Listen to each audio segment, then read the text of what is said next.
Hey everyone, this is Tim with Online Big Blue, bringing you the best in New York Giants sports talk and entertainment. It is after the Washington game. Good game. Thought we were going to lose it at the end like we always do, but you know what?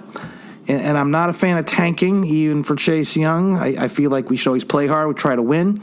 I've seen what tanking does to teams firsthand. I live in the Philadelphia area, so I watched the Sixers for years tank, and it took them forever, even after tanking, another 5-6 years later, just to even get good again. So I know basketball is a lot different than football, but tanking for one player, in my mind, just to get Chase Young, even though it is a key player that we need, is not the way to go.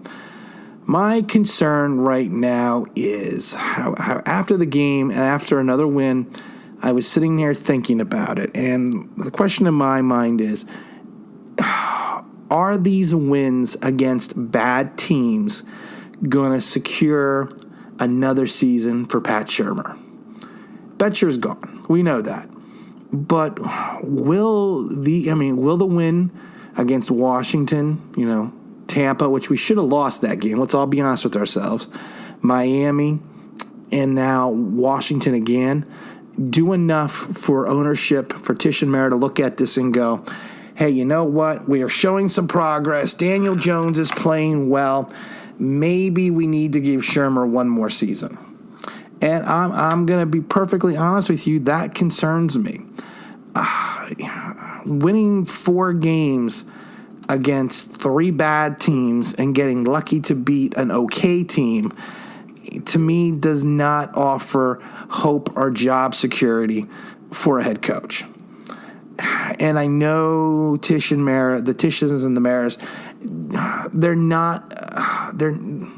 besides the McAdoo firing, they're not easily swayed into pulling the trigger and getting rid of coaches or getting rid of general managers. We saw that with Tom Coughlin. We saw it with Jerry Reese.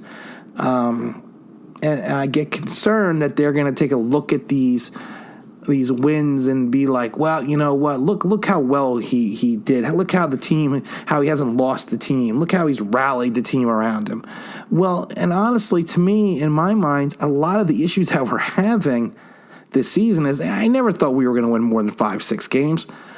And I think one of the issues that we're having this season is Shurmur, is the fact that he doesn't know how to make halftime adjustments. He doesn't know how to use timeouts. He doesn't know how to use his challenges. I've never seen a coach get faked out twice on a 4th and short when the punting team is on the field. I've never seen that before. I mean, in the Eagle game, everybody knew that the Eagles weren't gonna fake the punt. Everybody knew it. The only person that knew was Shurmur, and he wasted the timeout. And and they did that twice in the same game. So I mean, it's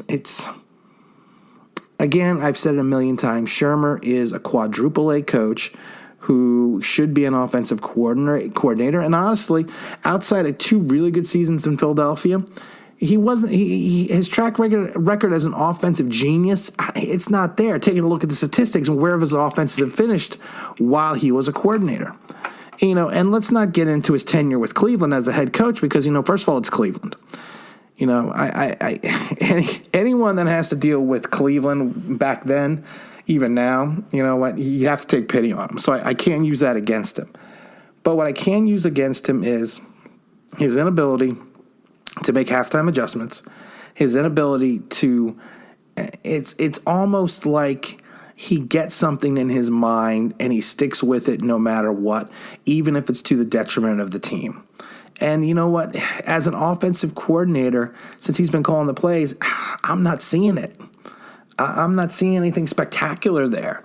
Outside of Daniel Jones, who looks like he is the real deal. Now let's temper all the excitement. I am a Jones fan, but my thing is, you know what? It's season 1. There have been plenty of quarterbacks that have had great season 1s and going into their sophomore year have hit the wall. I can think of Jameis Winston. I can think of Baker Mayfield this year. So it's, and then I get concerned about like Rick Meyer. Rick Meyer, when he came out of Notre Dame and went over to Seattle, everyone thought he was going to be the second coming. He had an okay first season, and then everyone figured out he couldn't throw to his left. I'm not saying Daniel Jones is Rick Meyer, but Daniel Jones has his own pocket full of problems. His blind side awareness is still not there. His pocket presence is still not there. He still has an issue with the fumbling. He's setting a record, all-time record for fumbles in a rookie season. And again, I think that falls more onto the coaching staff.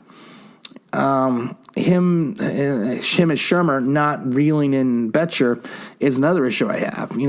I've heard Shurmur on the radio and on TV multiple times saying, well, you know what? I coach the offense. Betcher coaches the defense. If he needs me, he'll come and get me. And it's like, dude, no, you're the head coach.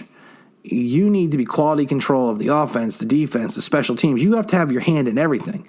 You can't just all of a sudden say, well, I'm going to run the offense and throw your hands up for everything else.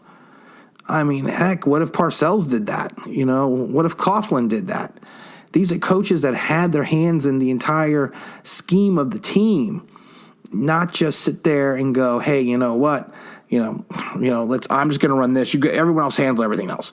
So, like I said, the big question to me is Shurmur going to be saved by these garbage wins? And let's be honest, they're garbage wins. We beat Washington twice, and we beat Miami. And like I said, the Tampa game was a fluke. We should have lost that game. If you can't admit to yourself as a Giant fan that we should have lost the Tampa game, then I don't know what to tell you. Because that game, they marched down the field with no time left, got into an easy field goal range, and the guy missed. And it's the NFL, and yes, I know nothing's ever a sure thing. But honestly, you get that close, you're probably going to win 95% of the time. So, my opinion, will this save him? I'm hoping no. I'm thinking no. I'm still thinking we have to take a look at the totality of the season and not just his 4 wins. I mean, that's just the way it is. I mean, because there were games that we could have, that we weren't prepared for. We weren't prepared for the Cardinals game. I saw that fiasco pretty up close firsthand, and we were not prepared for that game. We were not prepared to play that day. And to me, that's a coaching fault. DeAndre Baker not knowing the playbook or not knowing the plays, that's a coaching fault. That's not only a defensive coordinator issue, that is a head coach issue. So why people say, well, he hasn't lost the locker room. Well, you know what? In some ways, I think that's great and that's wonderful. But he also has not developed the talent like he should be. In some ways, I think Daniel Jones is an anomaly, not by the fact that we drafted him and he's been so fantastic. I think he's an anomaly in the fact that he is a smart guy that came from the Cutcliffe offense out of Duke. He had Eli Manning to mentor him. He's basically Eli 2.0, and I don't think that even if it was Shurmur or another coach, I still think he would be at the same level he is now. In some ways, I think if we had another offensive-minded coach or maybe an offensive coordinator, I think he might have progressed more instead of just having Mike Shula in the quarterback room with Tanny, Manning, and Jones. But I think my thought process is I'm thinking no. I'm thinking that there is enough right now to dump Shurmur that the fan base will be excited. There are coaches available right now that will allow us to hopefully progress. I do get worried that if Gettleman is the one making the choice, only because of the fact that he chose Shurmur. So I don't think he's got a very great track record right now as a Giants head coach. The Giants GM picking head coaches. But I'm thinking that he's still dead man walking. I know against the Philly, Philly we got coming up this weekend, or I should say next week, next Sunday. I don't see us winning that game, only because of the fact that Philly needs it for their playoff lives, and we can never beat Philly. And for some reason, we never figured out how to throw to the tight end, or the fact that Philly had wide receivers, only 2 healthy wide receivers, or the fact that Philly made halftime adjustments on the defense going out of the soft zone more to zone man coverage, and Shurmur couldn't figure it out. So I'm thinking I'm hoping and thinking that the garbage wins aren't going to save him. I'm hoping that the coaching search starts the day after the Eagle game, And I hope we find someone for the next 10 years, like a Coughlin, like a Parcells, Belichick. Just going to say that subliminally just in case Bill's listening and maybe he can come back to us. But I'm not seeing it.